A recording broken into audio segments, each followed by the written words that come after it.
একটু আগে জানলাম যে ন্যাশনাল হসপিটালের সামনে আমাদের যুবদলের এক নেতা তাকে গুলি করে হত্যা করা হয়েছে। যমুনা টেলিভিশনে দেখলাম মুন্সিগঞ্জে আমাদের এক নেতাকে গুলি করে হত্যা করা হয়েছে। আমি রাষ্ট্রে যারা দায়িত্বে আছেন তাদের কাছে প্রশ্ন রাখতে চাই যে আমরা তো একটি নিরাপদ বাংলাদেশ গড়ার জন্যই আমরা লড়াই করেছিলাম, শেখ হাসিনার পতন ঘটিয়েছিলাম। আমরা যারা রাজনীতি করি আমাদের এই রাজনীতি কর্মীদের নিরাপত্তার জন্যই তো আমরা শেখ হাসিনার আমলে অনিরাপদ ছিলাম বিধায় তো আমরা লড়াই করেছিলাম। কিন্তু আজকে যখন 5 আগস্টের পরে আমরা যখন দেখি আমার ভাই নিহত হয়, আমার ভাই লাশ হয়ে থাকে, আমার বোন তার স্বামীকে খোঁজার জন্য আত্মনাদ করে, তখন আমি ব্যক্তিগতভাবে একজন রাজনৈতিক কর্মী হিসাবে খুবই হতভম্ব হই। আজকে বাংলাদেশের যেই লাশের লীলা খেলায় নতুন করে আবার ফ্যাসিবাদরা মাথাচাড়া উঠছে, এই দায় কি এই সরকার এড়াতে পারে? আমি ব্যক্তিগতভাবে মনে করি একজন রাজনৈতিক কর্মী হিসাবে এই সরকার এড়াতে পারে না। আমরা 5 আগস্টের পর চেষ্টা করেছিলাম অন্তর্বর্তী সরকারে যারা দায়িত্বে আছেন তাদেরকে বলার চেষ্টা করেছিলাম যে যারা লুট করেছে, যারা খুন করেছে, গুম করেছে তাদের তালিকা করে প্রতিটি ওয়ার্ড থেকে তাদের বিচারের আওতায় আনতে হবে। কিন্তু এই সরকার ব্যর্থ হচ্ছে, কিন্তু এই সরকার দায় হচ্ছে না, কারণ এই সরকার পালিয়ে যাবে কিন্তু বাংলাদেশে আমরা থাকবো, আমরা পালাবো না। আমরা গত 17 বছর যেভাবে পালাইনি ভবিষ্যৎ, কারণ আমাদের গাড়ি বাড়ি টাকা পয়সা নেই, জীবনযাপন ত্যাগের আমাদের ভোগের নয়। অন্তর্বর্তী সরকার যিনি প্রধান তিনি ভোগ বিলাসে মুগ্ধ আছেন। তিনি ক্ষমতায় 1 কোটি টাকা তার গ্রামীণ ব্যাংকে নিলেন, সুদের চড়া ব্যবসা শুরু হয়েছে, কিন্তু তিনি নজর রাখছেন না যে রাজনৈতিক কর্মীদেরকে নিরাপত্তা দিতে হবে, নজর রাখছেন না বাংলাদেশের সাধারণ মানুষের নিরাপত্তা দিতে হবে, তিনি নজর রাখছেন না বাংলাদেশের সকল শ্রেণী পেশার মানুষকে নিরাপদ রাখতে হবে, তিনি তার নিরাপদে ব্যস্ত আছেন। অন্তর্বর্তী সরকার কাছে প্রশ্ন রাখতে চাই, বাংলাদেশে যদি কোনো সংকট তৈরি হয় তাহলে আপনি পালিয়ে যাবেন আগে, কিন্তু আমরা যারা রাজনৈতিক কর্মী আমরা কিন্তু পালাবো না, কারণ আমাদের বিদেশে কোনো বাড়ি গাড়ি নেই, আমাদের এই দেশ ঠিকানা, এই দেশই আমাদের সবকিছু। অন্তর্বর্তী সরকার নিজে আমি মনে করি তার মুখে মধু অন্তরে বিষ। তিনি আজকে রাজনীতিবিদদের মধ্যে একটি দ্বন্দ্ব সৃষ্টি করে দিয়েছেন, যে দিয়ে আজকে এই খুনাখুনি শুরু হয়েছে, লাশের রাজত্ব শুরু হয়েছে। এই সকল দায় দায়িত্ব অন্তর্বর্তী সরকারের প্রধানকে নিতে হবে। তিনি দেখবেন খুব কম কথা বলেন, কিন্তু তিনি সকল ষড়যন্ত্রের গুড়া এবং প্রধান। অন্তর্বর্তী সরকারেরও প্রধান, ষড়যন্ত্রকারীরও প্রধান, শয়তানেরও প্রধান। কারণ তিনি যদি মনে করেন ফেব্রুয়ারিতে নির্বাচন হবে, সকল রাজনৈতিক দলকে একতাবদ্ধ করতে হবে, তিনি পারেন, তিনি দায় নিচ্ছেন না, তিনি খেলছেন আমাদেরকে দিয়ে। কানে কানে বলেন তোমরা জুলাই স্বাক্ষর করবে না, আবার আরেকজনকে বলে তোমরা জুলাই স্বাক্ষর করো। নিজেদের মধ্যে যে বিভেদের রাজনীতি অন্তর্বর্তী সরকার শুরু করে দিয়েছেন।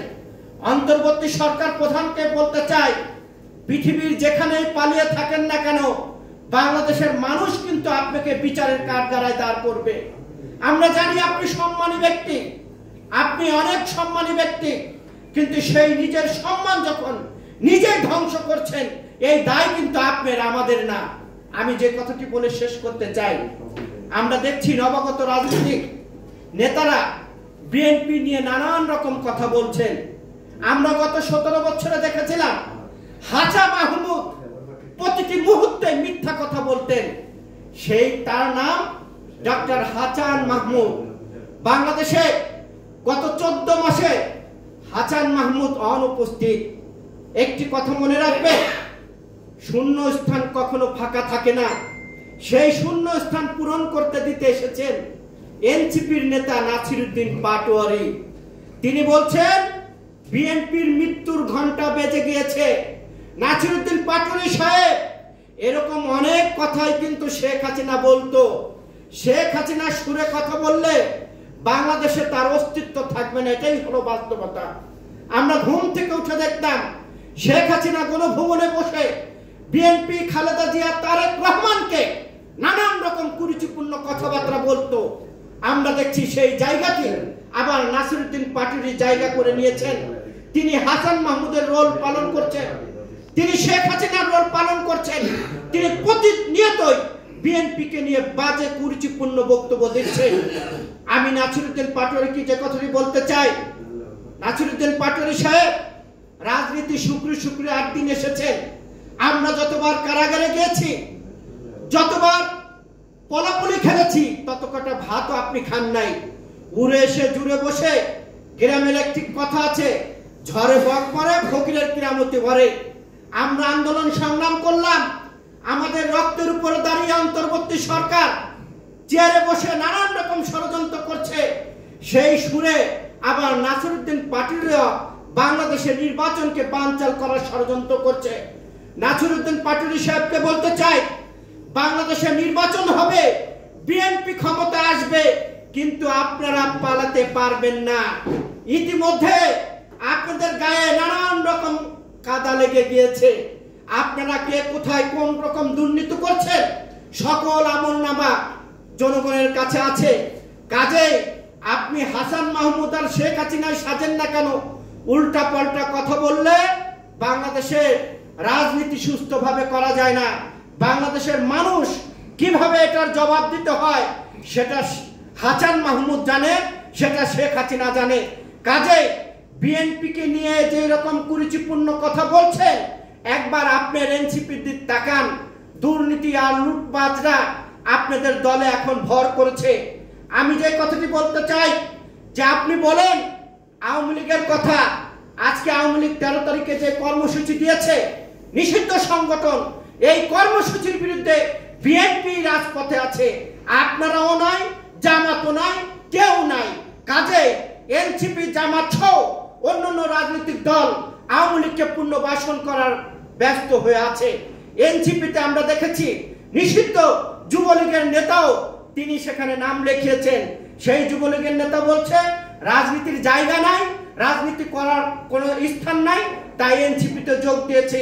চোরের মার বড় গলা। নাসিরউদ্দিন সাহেব, বিএনপিকে নিয়ে কুরুচিপূর্ণ কথা বলা আপনার উচিত হবে না। রাজনীতি শিখতে হলে দেশনেত্রী বেগম খালেদা জিয়া এবং তারেক রহমানের কাছ থেকে শিখে রাজনীতি করুন। বাংলাদেশের মানুষ আপনাকে মেনে নেবে, তা না হলে আপনাকেও শেখ হাসিনার মতো ডাস্টবিনে ছুড়ে দেবে এদেশের জনগণ।